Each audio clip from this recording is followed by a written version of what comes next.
এই জিলহজ মাসের প্রথম 10 দিন সম্পর্কে আল্লাহ পাক সূরা ফজরের মধ্যে শপথ করেছেন, ওয়াল ফাজরি, ফজরের কসম, ওয়াল লায়ালিন আশর, এবং এই 10 রাতের কসম। এই 10 রাত বলতে এখানে জিলহজ মাসের এই 10 দিন এবং 10 রাতকে বোঝানো হয়। এর ফজিলত সম্পর্কে নবী সাল্লাল্লাহু আলাইহি ওয়াসাল্লাম একটা হাদিসে বলছেন, সহিহ বুখারীর হাদিস, আনাস রাদিয়াল্লাহু আনহু ইবনে আব্বাস রাদিয়াল্লাহু আনহুমা থেকে বর্ণিত, নবী করিম সাল্লাল্লাহু আলাইহি ওয়াসাল্লাম বলেছেন যে মা মিন আইয়ামিন আমালু সালিহু ফীহিন্না আহাব্বু ইলাল্লাহ মিন হাযিহিল আইয়ামিল আশর। আল্লাহ পাকের কাছে এই 10 দিন অর্থাৎ জিলহজ মাসের প্রথম 10 দিনের নেক আমল যত বেশি প্রিয়, আল্লাহর কাছে জিলহজ মাসের প্রথম 10 দিনের নেক আমল যত বেশি প্রিয়,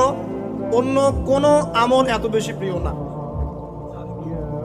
অন্য কোনো আমল, এটা বুঝতে গিয়ে সাহাবায়ে কেরাম প্রশ্ন করছেন, ক্বালু, তারা বলছেন, ইয়া রাসূলুল্লাহ, হে আল্লাহর রাসূল,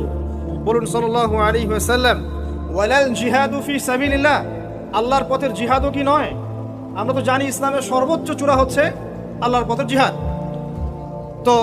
নবী সাল্লাল্লাহু আলাইহি ওয়াসাল্লাম বলছেন, ওয়ালাল জিহাদু ফি সাবিলিল্লাহ, আল্লাহর পথের জিহাদও নয়, আল্লাহর পথের জিহাদও নয়, ইল্লা,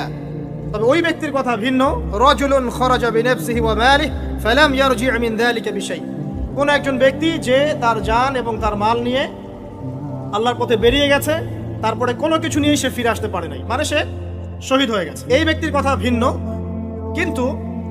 অন্য যে কোনো দিনের আমলের চাইতে এই 10 দিনের নেক আমল আল্লাহর কাছে সবচেয়ে বেশি